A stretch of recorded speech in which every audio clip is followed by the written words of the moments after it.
الحمد للہ رب العالمین والصلاة والسلام علی سید الانبیاء والمرسلین وعلی آلہ واصحابہ اجمعین۔ محترم سامعین، آج ہم قرآن و سنت کی روشنی میں دیکھیں گے کہ صحابہ کرام رضی اللہ عنہم اجمعین کا مقام کتنا عظیم ہے۔ وہ ہستیاں جنہوں نے نبی کریم صلی اللہ علیہ وسلم کے ساتھ اپنا سب کچھ قربان کر دیا، جن کی محنت سے اسلام پوری دنیا تک پہنچا۔ اللہ رب العزت نے خود ان کی تعریف فرمائی۔ سوچنے کی بات ہے، جب خود اللہ راضی ہو جائے تو پھر کامیابی اس سے بڑھ کر اور کیا ہو سکتی ہے۔ پہلی آیت، اعوذ باللہ من الشیطان الرجیم، بسم اللہ الرحمن الرحیم۔ والسابقون الاولون من المہاجرین والانصار والذین اتبعوہم باحسان رضی اللہ عنہم ورضوا عنہ۔ سورۃ التوبہ، آیت نمبر 100۔ سب سے پہلے ایمان لانے والے مہاجرین اور انصار، اور وہ لوگ جو ان کے نقش قدم پر اچھے طریقے سے چلے، اللہ ان سب سے راضی ہوا اور وہ اللہ سے راضی ہوئے۔ مہاجرین وہ جو مکہ چھوڑ کر مدینہ آئے، ایمان کے بدلے اپنا سب کچھ قربان کر دیا۔ انصار وہ جنہوں نے اپنے بھائیوں کو سینے سے لگایا اور سب کچھ تقسیم کر دیا۔ اور پھر خوشخبری، اللہ ان سب سے راضی ہوا۔ یہ کوئی چھوٹی بات نہیں، اللہ کی رضا مل جانا ہی سب سے بڑی کامیابی ہے۔ دوسری آیت، لقد رضی اللہ عن المؤمنین اذ یبایعونک تحت الشجرہ، سورۃ الفتح، آیت نمبر 18۔ یقیناً اللہ ایمان والوں سے راضی ہوا جب وہ درخت کے نیچے آپ صلی اللہ علیہ وسلم سے بیعت کر رہے تھے۔ یہ بیعت رضوان تھی۔ تقریباً 1400 صحابہ درخت کے نیچے نبی کریم صلی اللہ علیہ وسلم کے ہاتھ پر موت کی بیعت کر رہے تھے۔ اللہ رب العزت نے قرآن پاک میں صاف اعلان کر دیا، میں ان سب سے راضی ہوں۔ آج اگر کوئی ان پر انگلی اٹھائے تو وہ اللہ کی گواہی کا انکار کرتا ہے۔ تیسری آیت، محمد الرسول اللہ والذین معہ اشداء علی الکفار رحماء بینہم تراہم رکعا سجدا یبتغون فضلا من اللہ ورضوانا۔ محمد صلی اللہ علیہ وسلم اللہ کے رسول ہیں، اور جو لوگ آپ کے ساتھ ہیں وہ کفار پر سخت اور آپس میں نہایت رحم دل ہیں۔ آپ انہیں دیکھیں گے کہ رکوع اور سجود کر رہے ہیں، اللہ کا فضل اور اس کی خوشنودی چاہتے ہیں۔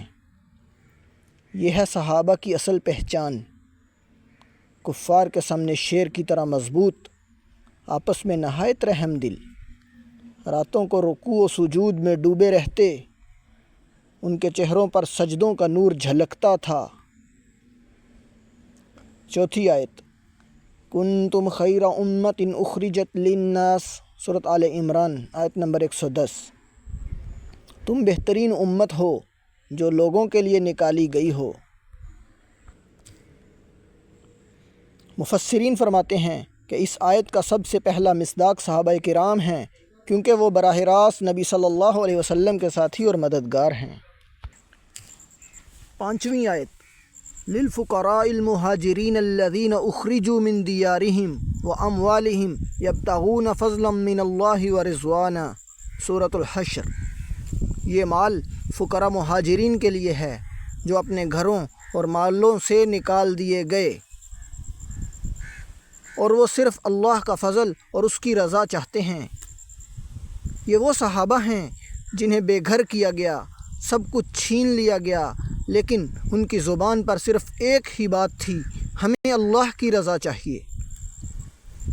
چھٹی آیت، والذین تبوؤا الدار والایمان من قبلہم یحبون من ہاجر الیہم ولا یجدون فی صدورہم حاجۃ مما اوتوا ویؤثرون علی انفسہم ولو کان بہم خصاصہ، سورۃ الحشر۔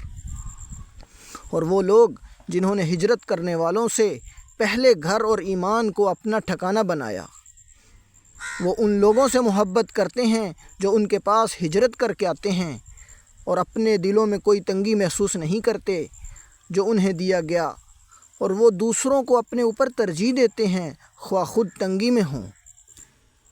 یہ ہے انصار کی شان، خود بھوکے تھے لیکن بھائی کو ترجیح دی، یہی ایثار صحابہ کی عظمت کی بنیاد ہے۔ نبی کریم صلی اللہ علیہ وسلم نے فرمایا خیر الناس قرنی ثم الذین یلونہم ثم الذین یلونہم، بخاری اور مسلم۔ سب سے بہترین لوگ میرے زمانے کے ہیں، پھر وہ جو ان کے بعد آئیں گے، پھر وہ جو ان کے بعد آئیں گے۔ یعنی سب سے اعلیٰ لوگ وہی ہیں جو نبی صلی اللہ علیہ وسلم کی صحبت میں رہے۔ ان جیسا ایمان، قربانی اور عشق رسول صلی اللہ علیہ وسلم کسی کے پاس نہیں۔ صحابہ کی زندگیوں کو دیکھ لیجئے۔ حضرت صہیب رضی اللہ عنہ کا نفع والا سودا، ہجرت کے وقت کفار نے مال چھین لیا، لیکن انہوں نے ایمان کے بدلے سب کچھ چھوڑ دیا۔ نبی کریم صلی اللہ علیہ وسلم نے فرمایا ربح البیع ابا یحییٰ، ابو یحییٰ نے تو نفع والا سودا کیا۔ حضرت بلال رضی اللہ عنہ کا صبر دیکھیے، ریگستان میں دہکتی ریت پر لٹائے گئے، لیکن زبان پر ایک ہی کلمہ رہا، احد احد، اللہ ایک ہے، اللہ ایک ہے۔ بدر میں 313 کمزور مسلمان مگر ایمان کی طاقت سے 1000 کے لشکر کو شکست دی۔ بیت المقدس کی فتح پر عیسائی پادری رو پڑے اور کہا یہ امت کامیاب ہے، کیونکہ ان کا خلیفہ دنیا کا غلام نہیں، اللہ کا غلام ہے۔ محترم سامعین، یہ قرآن ہے جو صحابہ کی تعریف کرتا ہے، یہ احادیث ہیں جو ان کے ایمان کی گواہی دیتی ہیں، یہ تاریخ ہے جو ان کی قربانیوں کو محفوظ رکھتی ہے۔